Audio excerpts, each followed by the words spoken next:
achievements. You've worked as one on the stage. But let's just bring her out, right? Ladies and gentlemen,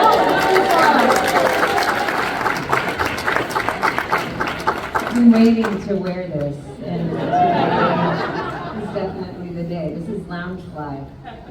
Hi Jen. Hi, Emily. Thank you for being here. Well, thank you for having me, and I'm honored that you also cosplay the Armorer. But I have to ask you because I saw a photo posted recently, and you were wearing the Armorer armor, but no helmet. One thing, right? Which seems a little out of character for the Armorer. I know, but I gotta go talk to everybody.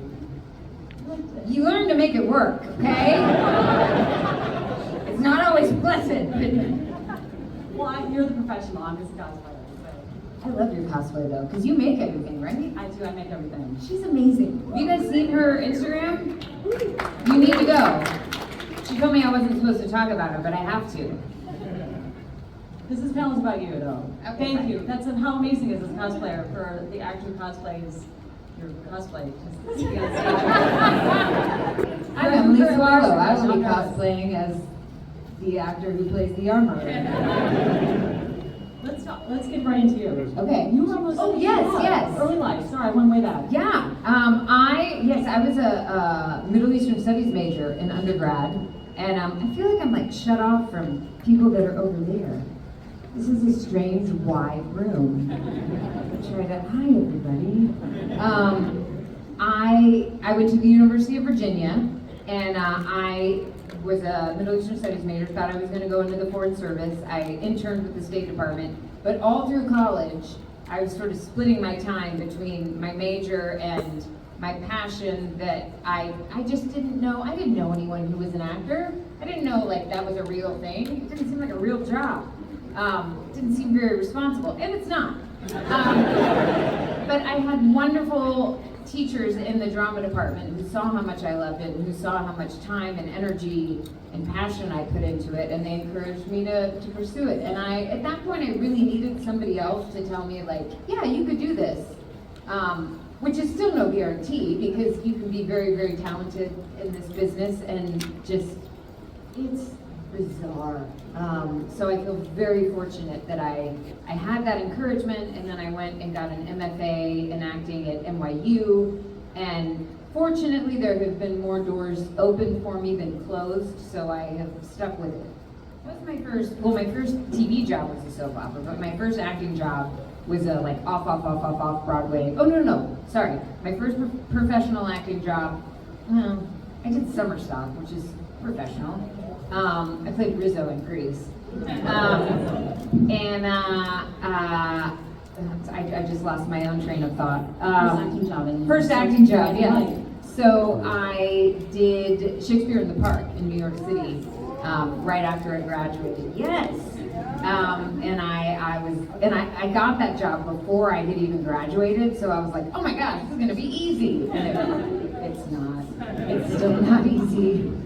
But it was so much fun to be in that company and to get to learn from these incredible actors, and to be in Central Park and I still love doing Shakespeare. And working on Shakespeare, honestly, like that kind of text work has really informed how I approach a lot of what the Armorer says, because she's real highfalutin, you know? She's old world. Yeah, she totally is. Talk about Supernatural. Did the show in 11 seasons? 11 seasons, so that yes. everyone kind of knew each other, and Yeah. the character driven talked about. What was that like? The audition process, and did you know the show? I had seen a few episodes because I had friends who had done it. I was not super familiar with it, and I didn't know what to expect, because you go on to a long running show, and even if they're very lovely, and even if it's a good show, sometimes if it's been going for a long time, they're just very set in the way that they do things, and you kind of just figure out where you fit in. And this experience was not that at all. They were so welcoming and so excited to see what I had to bring to the table, and so playful. I mean, everybody always talks about the pranks on that show, but it truly is a testament to the crew working these ridiculously long hours, and Jared and Jensen just leading the way with this spirit of collaboration and generosity and graciousness. And I think that that's one of the reasons the show ran as long as it did, because everybody working on it was really happy. It seems like a bit of an acting challenge, that role. What was Thank it? you for being a deity. That was interesting. Yeah, that was the first time I'd ever played a character who had exceptional powers, and it is a, yeah, now that I'm thinking about it, I realize like I've gotten to play a few characters that have their own special brand of something sort of otherworldly, and getting to trying to find like the human way into that, and then translating it to physicality and vocality. Is that a word? Vocality? Vocal. It's a word now.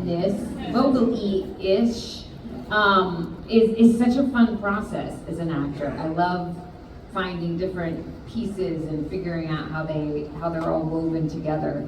But definitely for Amara, one of the things that helped me, a huge gift that the writers gave me, was that she felt very relatable in her vulnerability and in the ways that she had been, the way she felt misunderstood and misheard or not heard at all. And so I really started with that, and then I trusted them. I knew that when I like held my arm out like this, that something cool would come shooting out of it and I would look really powerful. So fortunately that went well. What was the fun was in, I don't remember the name of the episode, but it was when I finally got to confront Chuck. Because prior to that, first of all, it was the first episode I actually shot with Rob Benedict, who is such a wonderful human being and so much more lovable than Chuck. And prior to that scene, I think this was all in one day, I got to be like suspended up in the air in a harness, and I was flying through the air fighting witches and demons, and I got impaled by Lucifer with a spear, you know, all in a day's work. But it was so cool because it was this mixture of like crazy, you know, kind of stunt stuff and special effects, and then this scene that was just so like mythic in its scope, because I was finally getting to confront my brother who had wronged me, and it was just also so lovely to act with Rob. He's such a wonderful actor. That's so cool. Okay. I always hear about there's so much secrecy around shooting, but what was the secrecy like around auditioning or talking about it? Was it the Mandalorian yet? No. Tell me. Well, leave nothing out. fortunately, there was not much to go on, which I'm really glad for, because I audition for probably like 100 things a year. I get maybe 2 of them if I'm lucky. And so most auditions, well, all my auditions, I do the prep, I try to find out as much as I can, but a lot of the time they don't give you much information. This one they gave even less. I knew it was like maybe Star Wars. You knew it was even, I would think it'd be so, they give you stories about, I don't know, wolves or something, right? It was just, but you knew it was from Disney. Well, only because my agent said, we think that this is connected to Star Wars. It's unverified, unconfirmed. I feel like I need to turn this, I'm not turning my back to you, but I am, but it's because of these people. So I had a few scenes, and all I knew was that she was a Zen-like leader. I think I knew that it was a group of people in hiding, and I know in the scenes that I said, I did say this is the way, and I was like, oh, that's kind of cool. That sounds pretty powerful. But my audition was so low key. I was in the room with the casting associate, and that's it. And he put me on tape, and he said, you know, they're seeing a lot of British actors for this, so why don't you do some takes with a British dialect? So I did, and this was thanks to my theater training, that I'd done a ton of British roles, so I was ready with that one. If they'd asked me to do like, I don't know, Polish or something, I would have been in trouble. But the armor's not Polish, so that's good. And that was it. It was just that one audition, and I didn't hear anything for a long time, and then I did, but it was still sort of weird because they were like, we don't really know like how many episodes this character will be in. We don't really know like what we're gonna pay you, because we don't know, basically like we don't know how important you are. And I think they were also, I think I was exceptionally fortunate in that they were so focused on like trying to get a lot of the bigger names that wound up on the show that there were, you know, a few other roles that they were like, well, sure, we're just audition the best person for the part, and they didn't really need someone flashy. And I got to approach it like just doing my work. I didn't know, even when I finished all of my episodes, it had not yet been announced, so there was no buzz around it. And I knew so little, even being on set. Like, I didn't even really fathom that Grogu was gonna be a big deal. I was like, oh, he's really cute, but I had no idea. Yeah. The earth shifted. Yeah.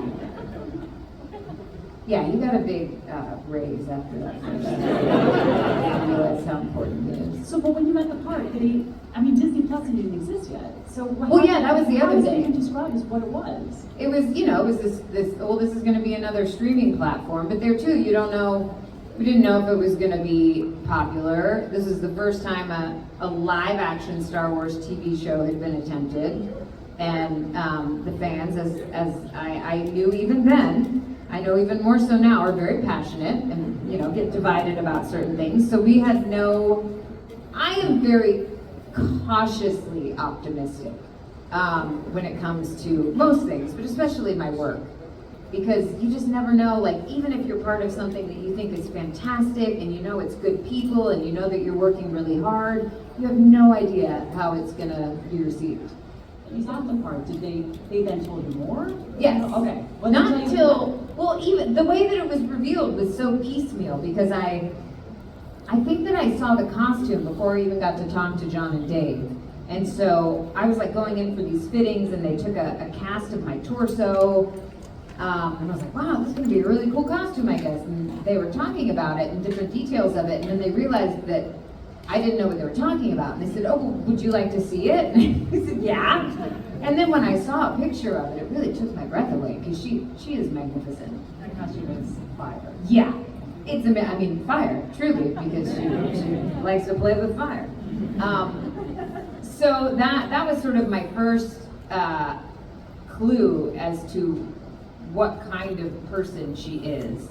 And then I did get to talk to John and Dave, and a lot of what they said to me echoed things that George Lucas had drawn from for the original trilogy, because they said John encouraged me to watch different like samurai films, and that was incredibly helpful with her movement, with like keeping things very simple and thinking about the formality of how she carries herself. But there was remarkably little that they told me like I had to do. They really trusted me, as they trusted all the actors, to just build on what we had initially auditioned with and take it from there. Wow. Mandalorian speak, but in a really cool way. It's a little, it strikes me that I'm not sure if it's tension that comes off old world or orthodox, that her way is different than like Boba Fett's way or Jango Fett's way.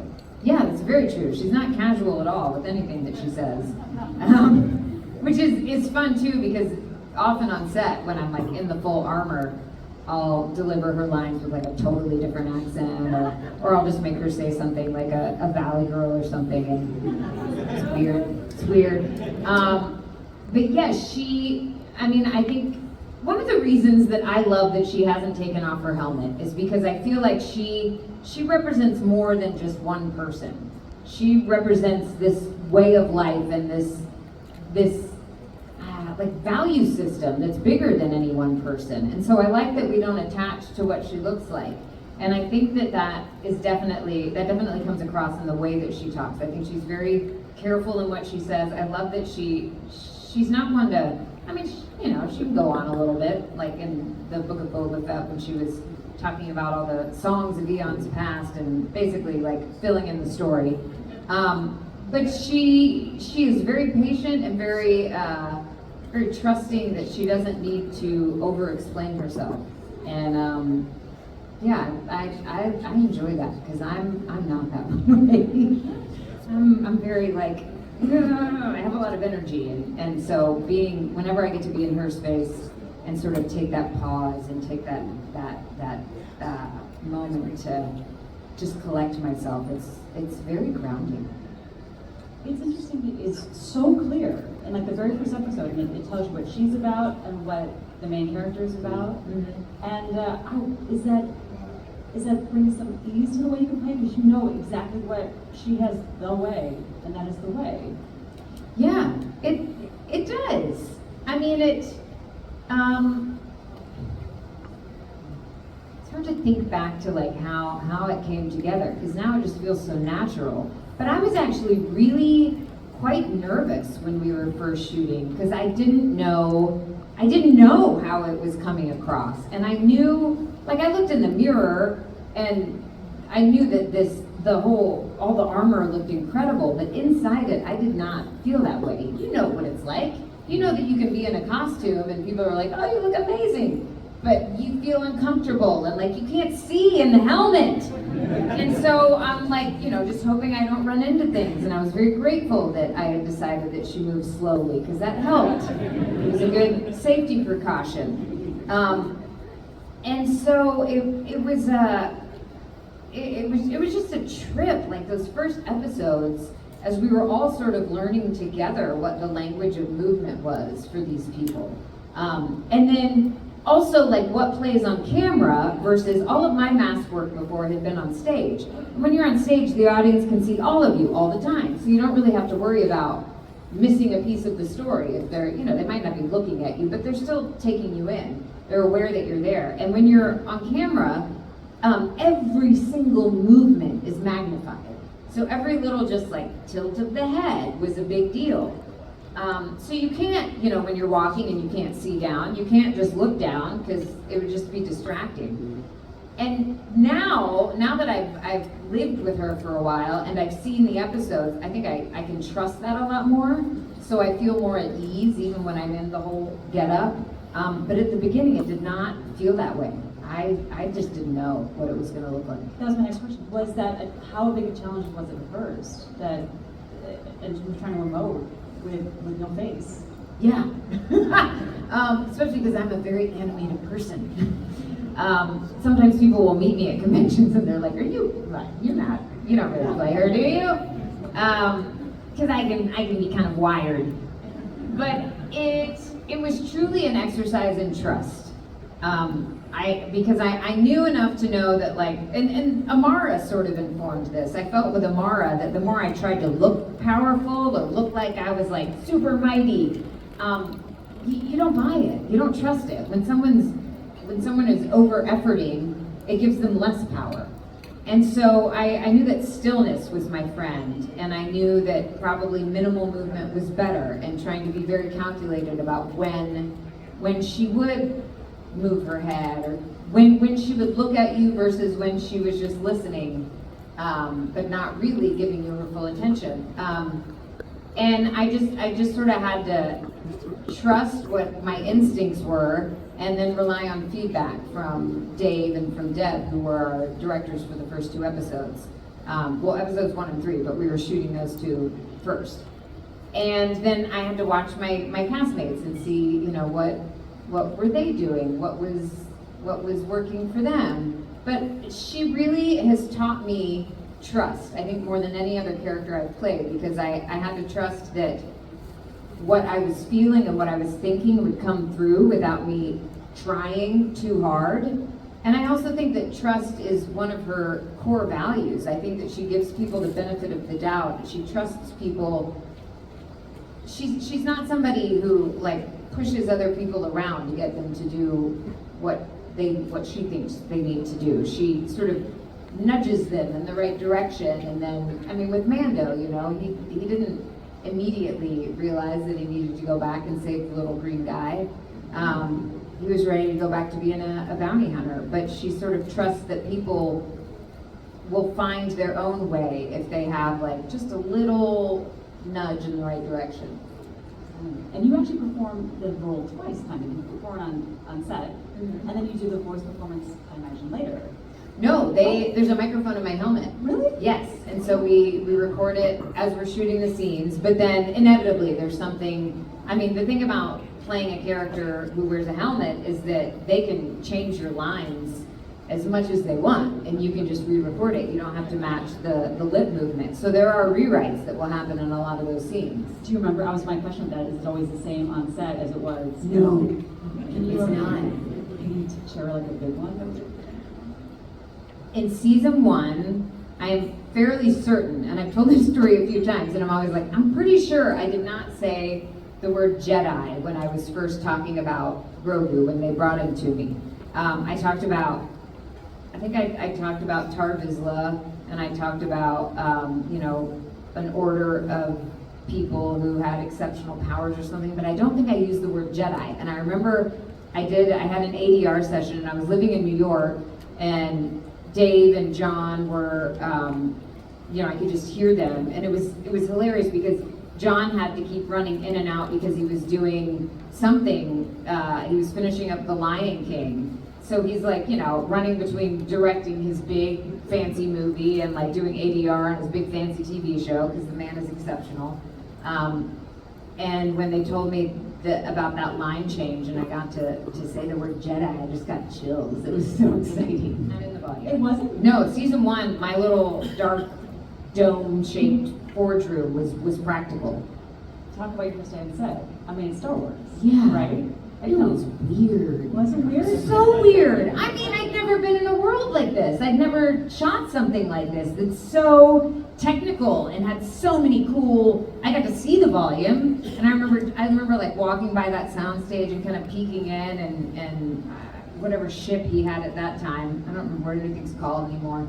It was like hanging there, and they had I was like, wow, that's a really neato thing that they're using, that backdrop thing. The volume, but it was nerve-wracking my first day because I mean the combination of this incredible costume and working with these incredible people, and then I remember I got to set and I saw Giancarlo's name on one of the dressing room doors, and this was how I discovered that other people were on the show. I didn't know who else was in the show until I got to set, but then I never met him that first season on set. I didn't meet him until we did Rhode Island Comic-Con together, like a year after it had aired. And I got the script, and I saw there was this big fight scene, and I'm very physical, I'm very active, and I do like kickboxing and boxing, but it's like cardio kickboxing, like it's not martial arts training. And I went to Ryan, our fight choreographer, and I was like, put me in, coach, I'm gonna do it. And he said, oh, that's so cute. He said, how much martial arts training have you had? And I said, well, none. And he was like, okay. He said, well, why don't you work with someone for, the next 2 weeks? That was all we had, and see what you can do, and maybe we'll have you like do some transitions. So I did. I worked with someone back in New York, again, which is where I was living, and trained in Kali, which is what most of her fighting is based in. And then I got to do like some teeny little posing and done. But I didn't actually see that fight until the episode aired. I had no idea. The premiere was bizarre because I had to do red carpet and press, but I was told not to say anything. Because I couldn't even reveal whether my character, I feel like I wasn't even allowed to say if I was in the first episode. I don't remember. But there were so many things I couldn't say, and so many things I didn't know, so that made it a little easier. I've just never been part of something like that. I got out of the car at the premiere, and there's this mob of what I now know to be Mandalorian mercs, but I didn't know what that was back then. And I was like, why are all these people dressed like the characters from the show? How did this happen? I didn't know that they had been thriving and fully realized long before the show came out. And people wanted me to sign things, and I was like, you don't even know if you like me in the show. I did not understand the fervor of the fandom. And I am so just thrilled beyond belief and so grateful to have been embraced by this exceptional fandom. And I'm continually humbled by the efforts that people go to build these beautiful costumes, like my armor friend here, and to go just spread joy and goodness in the world.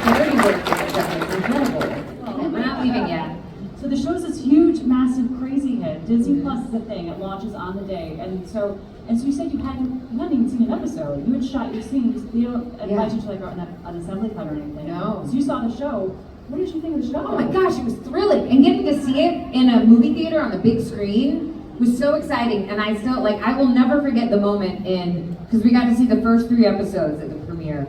And in episode 3, when, Mando's down for the count and all the bounty hunters are coming after him. And then Paz Vizsla, you see him fly up and I don't remember what he says, like, we got your back. He doesn't say that, but the equivalent. Maybe he just says, this is the way. I should know this. But just seeing all of those Mandalorians like appear in the sky and defend him, and all of the mercs that were in the audience just started cheering. And it was so exciting and so thrilling. And it's one of the most special things to me about the show and about the story that's told is that we see this group of people who don't all agree on everything. I mean, everyone hated Mando up until episode 3. Like, they had good reason to as well, because this guy comes in, he's got these Imperial credits, they don't know where he got them. He doesn't want to be part of the Mandalorians. He's this like lone wolf.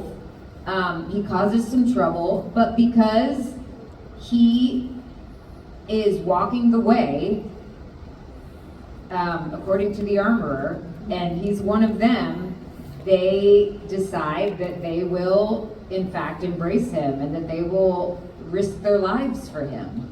And through the course of the show, we've seen, especially in season 3, we see people who don't agree at all on certain aspects of, the external trappings of being a Mandalorian, but they're willing to set that aside and come together for the greater good. And I love that the story shows us that, because we always need to be reminded of that as people, that we can disagree with people and not hate them, that we need to hold on to the values that we do share, and that's way more important than the things that we don't have in common.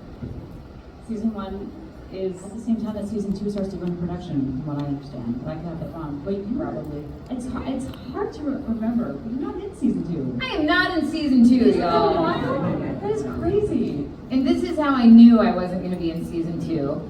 I knew, I knew the basic timeline of when they were shooting, and I sort of realized when they started shooting the last episode of the season, I said, oh, I guess I'm not in it. Like, nobody ever told me I wasn't going to be in it, because they're keeping everything very secret. So I was like, oh, that's a bummer. And I sort of wondered if I'd ever be back, because the story can go so many different ways. I do know that originally John told me that the armorer was going to die in season 1, that she sacrificed herself in that fight with the stormtroopers. So I'm really glad that didn't happen. Very glad. I think that Carl's character was also supposed to die in season 1. So we were both very happy that they changed their minds about that. Very happy. I didn't shoot like an alternate version or anything. No, You were always, the pages you got were always like... Yes, I never had any indication that she might die. He just told me, he said, when I originally wrote this, and I was like, oh, thank you. Did they reassure you that, did you get a call like this in season 2? No, nothing. Oh, no. No. Sit at home. There's no job security. That's why, people are asking me about the movie and about the next season, and I'm like, I don't know. And they're like, oh, you don't know. And I'm like, no, I don't know. Last. Yeah. Last. But then you get the call for Mandalorian season 3. Yes. But it's not Mandalorian. Which was season very 3. confusing. You were told it was Mandalorian season 3. Right? I was told it was Mandalorian season 3. I think that Ming-Na was also told that. And then I reached out to Brendan, who is like our main Din Djarin, and I said, yeah, they're starting season 3. He was like, what are you talking about? He was like, I'm on the set of the Book of Boba Fett right now. And he was like, oh, and I have an episode that you're in. He was like, you're doing the Book of Boba Fett. So he was my inside source. That's so crazy to me, because don't people have to know, like, who pay you and like keep books and paperwork to know what the show is? I'm assuming. I don't know. They can be doing the Book of the Armor. Maybe you won't even know. I know! freaking Grogu will probably be wearing my armor. Okay, him. What was that like? And that was incredible because it was outer space. And it was truly, like, you would get dizzy at certain moments because also what's weird about the volume is that the scenery that's being projected has to move with the cameras. I don't know the math of it all, but somehow that's what makes it possible. But so you can get sort of seasick or I guess spaceship sick if you're looking at it the wrong way. But it was magnificent being on it because we also had a huge set for that spaceship and my forge. And I always say to Tate, I'm like, man, Paz Vizsla is truly a pal because he must be the one that's like carrying this forge everywhere. And we would ask, we were like, John and Dave, how does she move her forge? And they're like, nah, don't worry about it. There's certain things we just don't ask. We also asked them, we were like, so where have the armor and Paz Vizsla been? Since we last saw them until they got here. And they're like, nah, don't know. And then you do season 3. Not only Real season 3, Not yes. only are you in season 3, you were in the very first frame of the very first episode, and you are in nearly every episode. Huge part. That was super fun. And you're daylight. I know, that was weird. That was weird, like being out in the sun and it was hot. Yeah. Location, yeah?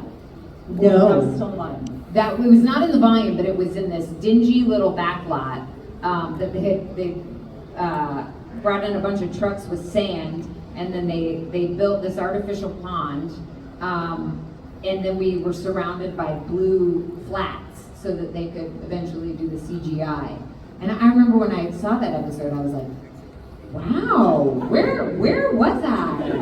Where did I go that I didn't know? And people were asking, they were like, were you at like Lake Tahoe or something? No, it was like under the elevated train track for the metro in LA, and so they had to put up these screens to try to keep people from seeing it. But I'm sure if anyone did see it, they were just probably like, what is happening down there? Because it didn't look majestic and stuff. So sometimes you start talking to him and then he'll start reacting because his puppeteers are paying attention. But one of my favorite things is that oftentimes if he has to move, then he has to be accompanied by these two like very tall gentlemen who look like they're in their PJs all the time because they're wearing these like neutral toned outfits so that they don't stand out. And like in that scene when he comes into the cave with me, and I walk into the cave and we've just said goodbye to the ship, and he's like walking like this. He's got these two tall guys that are making him move, and they're having to like walk like this because he doesn't have big steps. And I was like, they're definitely not going to show his whole walk down into the cave because that would take an hour. But it's such an incredible thing to see how they are able to work together to make him so lifelike. Speaking of working together, it's so interesting because they have such different role views. Yes. But the armor knows to get what she wants, she can't do it. She can't actually do it. She can't take her helmet off. But Right. she knows that Bo can. You think they might be at odds. But a bridge is built. Yes. What were those scenes like? We loved, people ask me what my favorite scene is, and I keep coming back to this scene where I tell her to take off her helmet. And Katie and I talked about that at length before we shot it. We had all these different ideas about, maybe the armor knew Bo when like she was growing up, and then we asked Dave, we were like, so we think maybe this, and then she knew her from this, and she knew her dad, and and he was like, no, they've never been. So many people, when they knew that both of us were in the season, they were like, oh, they're gonna fight, they're gonna have a big knockdown, drag out fight. And I love that these two people who were so at odds built this very delicate alliance at first, because I don't think that Bo fully trusted the armor, and I don't really think the armor fully trusted Bo. But they were both willing to take a chance because they did want what was best for their people. And I love that it was these two women that came together to make this happen. And it was the armor's doing. She said, to get united people, we need you, we need you. Yes. It was her idea. I'm here first. Hi, Emily. Thank Hi. you for being here. Dave and John gave us just a few more crumbs of Mandalorian culture in first the Clone Wars and then a little bit more in Rebels, but obviously it was Mandalorian that really just filled the feast, if you will. How much talk was there in the process and on the set, and as you were developing the character, about Mandalorian history and culture and society and what have you? Not a ton. There were, like, in terms of where the armor fit in, like with a personal story, there really wasn't much. It was more the ideas of the culture that she represented. And it was such a tremendous reassurance to have Dave on set, because anything that we didn't know, we could ask him. And I did, you know, I watched a lot of the animated stuff to try to do my research, and I went to Wikipedia because it's brilliant. It's got everything. But it was also sort of overwhelming. It was just so much information at once. So it was also nice to be able to ask, what's relevant, you know? What do we really need to be concerned with for this lens into the story? I don't love this part about voiceover. Nowadays, and it used to be different, but nowadays you often record all by yourself. You don't get to be with your scene partners. And so the thing that I do love about it, and this happened with Castlevania, I had auditioned for it like months before and found out I got it, and I'd forgotten like what I even knew about what it was. And again, you know, this was a brand new project, so I didn't have anything to look at to know what the aesthetic was of the world. And I got there to my first recording session, and they showed me some different animated sequences, just of like the atmosphere and stuff. And it took my breath away. It was so incredible.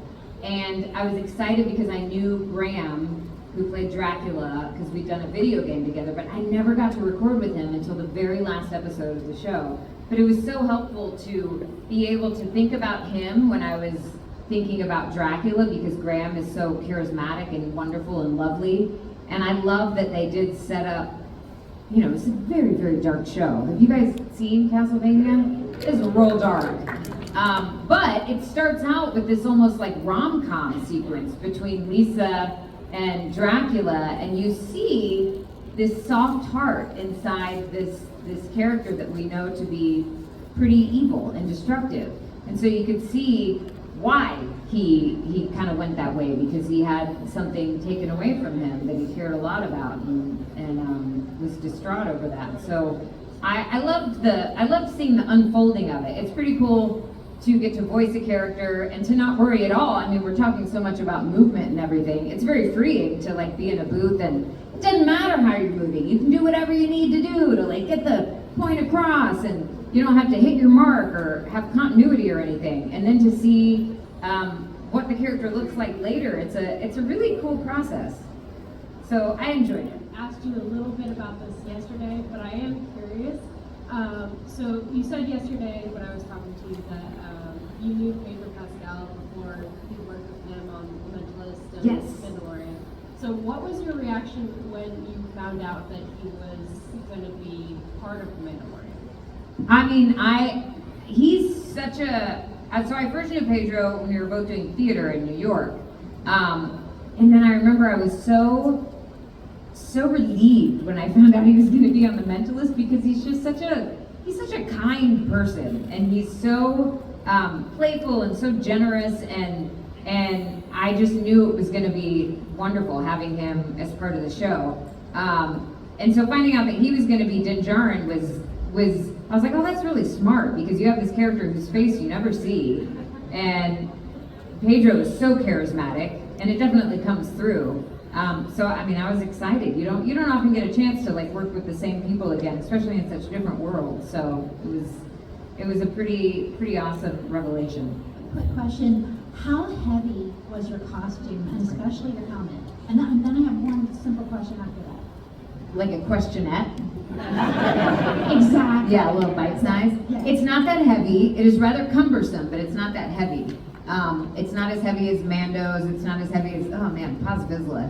He's got the worst. Yeah, especially because he's got that big gun that he carries so much of the time. But it's not terribly heavy. It gets uncomfortable. You know, it Is gets it hot? Yeah. Oh man, yeah. It gets real hot. And strangely, because I am primarily a blacksmith, it's very hard to do blacksmithing in it. Hammering, I'm always like, oh, I wish this could move better. And then whenever we do shoot something where we're using actual fire, they have to have like 3 people with fire extinguishers ready because I'm wearing fur. And fur is very flammable. But I have decided that the blacksmith, the armorer, either is such a slave to fashion that she lives dangerously, or she's so confident in her blacksmithing skills that she's not worried, or it's a non-flammable space creature that makes her cape, or all of the above. I don't know. What's your question about that? Yes, could you please say, this is the way? This is the way. Party trick ever. Emily, that was amazing. There's another panel coming in this room, so unfortunately we have to get off the freaking stage. But everybody, how Thank great you, was that? guys.